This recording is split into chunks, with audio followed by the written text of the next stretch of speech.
Market Monday. Thanks for swinging by. Here's the numbers for this week. We always start with inventory. We had 36 new properties come on the market this week. Last week we had 39. This week last year 38. So not a big difference.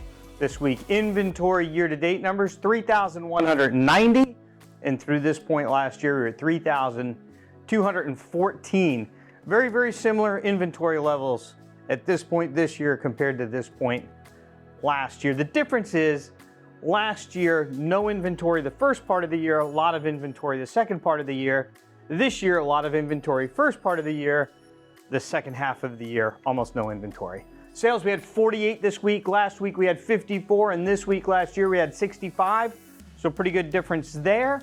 The year-to-date sales, 3,091. And on this date last year, we're at 2,968. More closed sales this year than last year. Not by a huge amount, but by a little bit. The under contracts, 67 under contracts this week, 43 last week, so a nice bump. This week last year, 62. We beat last year, go figure. The year-to-date numbers, 3,146 so far this year pendings, and at this date last year, on this date last year, 3,213. Before we go any further, I'm gonna ask you to give us a thumbs up, subscribe, like our page so that you don't miss the stats. And next week, we're gonna round up the whole year. We're gonna do all the different sub-markets and do a year-end roundup to finish off the year before we jump into 2022.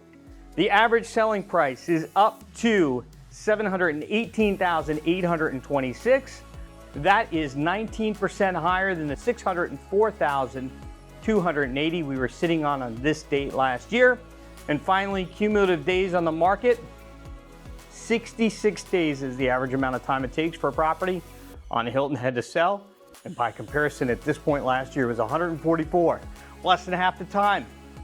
That's it. The year's almost over. I hope it's been a great one for you, and we'll see you next week.